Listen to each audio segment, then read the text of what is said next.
What's up guys, it's Project, thanks for clicking the video, and today I want to discuss two weapons from the Sunbreak demo that have gotten incredible buffs and are actually smashing the leaderboards when it comes to the demo kill times for Astalos, and that is GREATSWORD and SWITCH AXE. I'll also throw in a quick guide on how to play the new moves for you guys that are maybe swapping to a new weapon after a certain weapon was nerfed. So if you plan to use GREATSWORD or SWITCH AXE in Sunbreak, let me know down in the comments, and might as well give the video a like too. I also wanted to touch on a big trend that they seem to be doing for weapons in Sunbreak, and that is adding counter moves to weapons. A big reason Longsword kinda dominated the melee meta for Rise was due to that ability to counter pretty much anything while upkeeping damage at the same time. Well, lo and behold, GREATSWORD and SWITCH AXE, both of which are slaying the speedrun times according to this demo speedrun site, are doing so because of the addition of counters. In the old school Monster Hunter games, for the most part, we never had too many counter attacks, aside the weapons with shields. But in Rise and Sunbreak, I mean, nearly every weapon has one or is getting one in Sunbreak, so it is an interesting design choice compared to pre-GU, and I wonder what you guys think of this new counter-focused direction. Let me know. Well, let's cover GREATSWORD first. As far as buffs or nerfs, little was changed, if at all, to the main playstyle. But for the Sunbreak demo, we got a new skill called Hysteria. This Silkbind skill costs 2 wire bugs, and after hitting L2 plus triangle, it puts you into a counter stance, which lingers for a second or two before you being at risk of being hit again. But after a successful counter, you essentially skip one charge level to the next, and that charge level will charge much faster. So the goal to maximize this skill is to charge to level 1 ahead of using it, then use Hysteria to counter, and boom, you got true charge slash level 3, big meaty chops. Just be careful of not overcharging your charge though. Now, if you do it without charging level 1, just from the plain stance like this, you simply skip the level 1 charge into a level 2 after the counter, which is kind of meh. Although, you can change the direction of a Hysteria counter by hitting a direction plus L2 plus triangle at the same time. So in a way, this is kind of like the combo of Slinger GS from Iceborne and the Tackle combined, except you have invincibility after countering right. And the recharge time for the bugs is pretty fast too. But then again, all the weapons in the demo do have wire bug level 3, so keep that in mind. All in all, you will always want 3 bugs up as much as possible to maximize this in conjunction with Power Sheath. Unfortunately though, unlike a lot of other counters, this skill can't counter everything. Things like Astalos' big laser horn thing will hit you out of it, so do be careful. And there is one more big downside to this skill, and that is, it is hard to use, mostly because of the input. If you do the charge level 1 into counter strat, all you need to do is hit L2, aka ZL if you're on the Switch, to activate it while charging, since you're already holding triangle to charge, right?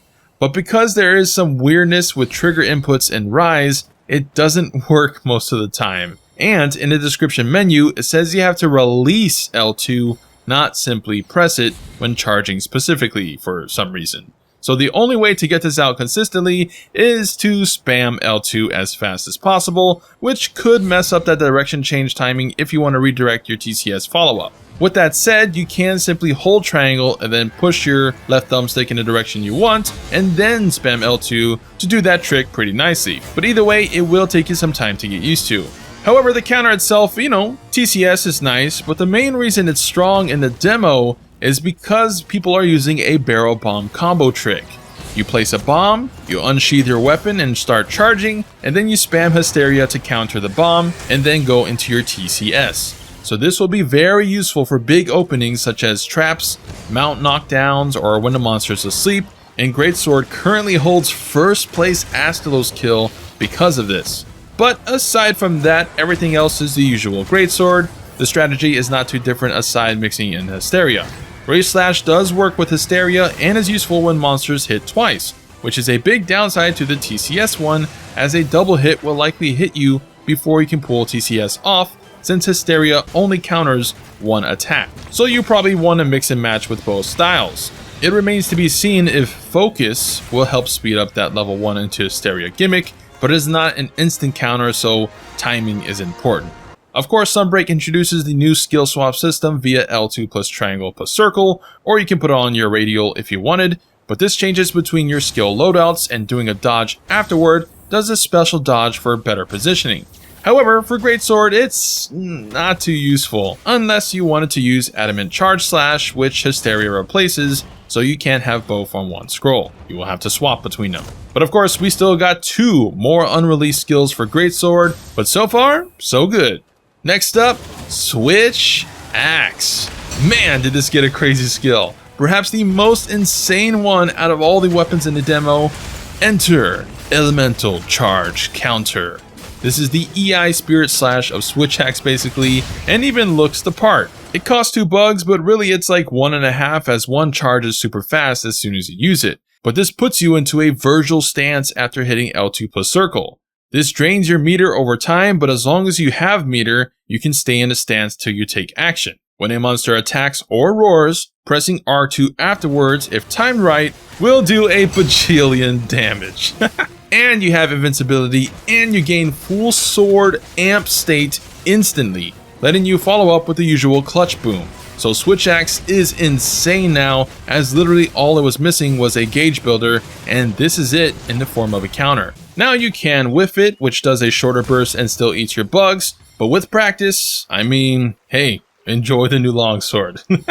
I suppose you will have to be concerned with upkeeping meter too. You can't stay in sword mode only, obviously, so you will have to switch to axe mode, but I mean, one of the best combo rotations for Switch Axe does exactly that. So it's not a big deal, and while the new counter does conflict with Switch Charger, which restores half your meter for a bug, thanks to the swap system, you can simply keep one on each scroll, and whenever you're low, use Switch Charger and then swap back to the counter. At least from the demo, ZSD spam seems about as strong as ever, so combined with this counter, yeah, Swax is eating good.